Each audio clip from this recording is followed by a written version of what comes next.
দর্শক দেখুন, রাখার জায়গা নাই, ত্রাণ সামগ্রী। এটি ঢাকা ইউনিভার্সিটিতে মানুষ কি পরিমাণ সাহায্য সহানুভূতি করছে সেটি না দেখলেই বিশ্বাস করবেন না। আজকে আপনাদেরকে সম্পূর্ণ ভিডিওটি দেখুন, সব কিছু দেখানোর চেষ্টা করবে এটার ভিতরে কি চলছে।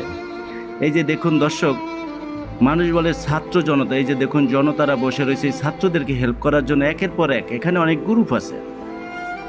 এই যে দেখুন দর্শক, মিলেমিশে সবাই এই কর্মযজ্ঞ চালিয়ে যাচ্ছেন। অবশ্যই আপনারা শেয়ার দিয়ে অন্যকে দেখার সুযোগ করে দিবেন।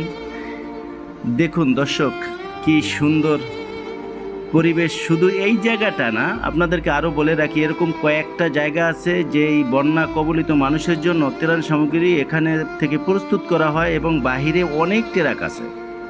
এটি হলো টিএসসিতে, ঢাকা ইউনিভার্সিটির ভিতরে।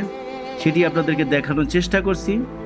এখানে দেখুন মানুষ নিঃস্বার্থে নির্দ্বিধায় অর্থ সম্পদ টাকা পয়সা দিয়ে সাহায্য সহানুভূতি করতেছে। এবং কিছু লোক আছে তারা আবার খেটে, যাদের অর্থ নয় তারা খেটে এসে নিজে অর্থ খরচ করে এসে এইসব কাজে অংশগ্রহণ করছেন বানবাসী মানুষের জন্য। অবশ্যই আপনারা নিজ দায়িত্বে শেয়ার দিয়ে অন্যকে দেখানোর সুযোগ করে দিবেন, কেননা আরেকজন উৎসাহিত হবে এই ভিডিওটি দেখে।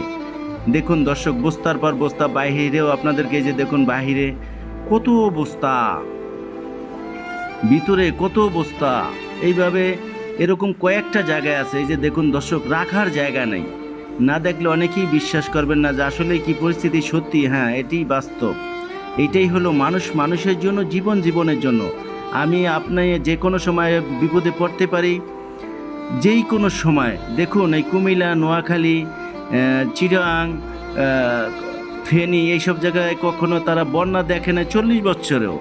অতএব দেখুন, তারা হঠাৎ করে এক বন্যাতে তাদের ঘর বাড়ি সব তলিয়ে গেছে। আজকে তারা নিঃস্ব। তাদের জন্যই আমরা পাশে দাঁড়িয়েছি এবং সারা দেশের মানুষ দাঁড়াইছে। অবশ্যই দর্শক ভালো থাকবেন, শেয়ার দিয়ে সাথে থাকবেন। ধন্যবাদ দর্শক, ফলো দিয়ে এই চ্যানেলটির সাথে থাকুন।